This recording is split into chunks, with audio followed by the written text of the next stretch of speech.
suis Bruno Irache, je suis consultant en géomatique et SIG dans un petit cabinet de conseil qui s'appelle Realia, dont je suis associé et gérant.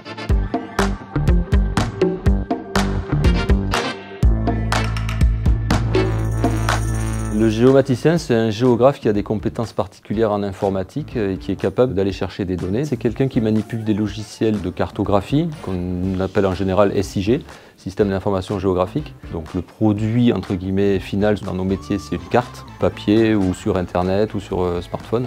Pour réussir à produire une carte, il faut souvent concevoir une base de données. Les données qu'on a dans tous les systèmes informatiques aujourd'hui, l'apport de la géomatique et des SIG, c'est justement d'apporter la dimension géographique. Donc le fameux XY, qu'on peut associer ou pas à un objet. Aujourd'hui, je suis à Nancy pour accompagner la collectivité Grand Est dans une mission d'animation d'un dispositif qui s'appelle Data Grand Est, qui est une plateforme de mutualisation, de diffusion de ces bases de données, de ces cartographies. Si quelqu'un un jour cherche des données numériques sur un territoire, l'idée c'est qu'elle puisse les retrouver sur une plateforme unique, une plateforme régionale. Mes missions de conseil géomatique SIG auprès des collectivités consistent effectivement souvent à accompagner sur l'état des bases de données existantes aujourd'hui, pour ne pas réinventer ou reproduire des données qui existeraient par ailleurs.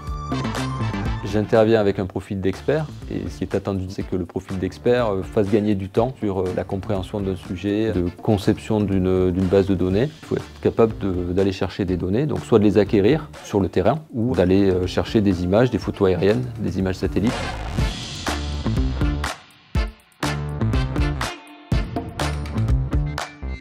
Je travaille beaucoup pour des collectivités qui utilisent de la cartographie et recrutent souvent des géomaticiens.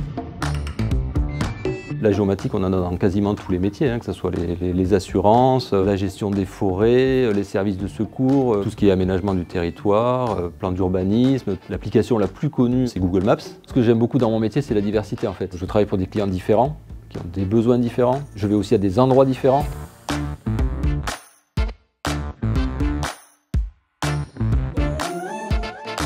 Depuis très jeune, j'aimais la géographie, j'aimais les cartes, j'aimais me plonger dans des atlas. J'ai réussi à transformer ce plaisir des cartes et des atlas. J'ai cherché des formations qui me permettaient d'acquérir des compétences d'un géomaticien, d'un cartographe. Donc ça m'a permis d'avoir cette double compétence, à la fois de géographie d'un côté et du domaine d'application de la géographie avec des outils informatiques.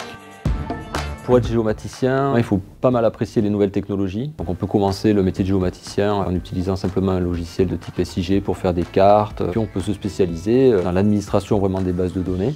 On peut se spécialiser dans des appareils de type GPS, de la télédétection, donc ils sont plutôt eux spécialisés dans le traitement d'images satellites. Aujourd'hui, dans les métiers de la géomatique, il y a beaucoup de postes ouverts finalement. C'est une opportunité pour des jeunes qui aiment l'informatique, qui aimeraient comprendre comment ça fonctionne, un système comme Google Maps.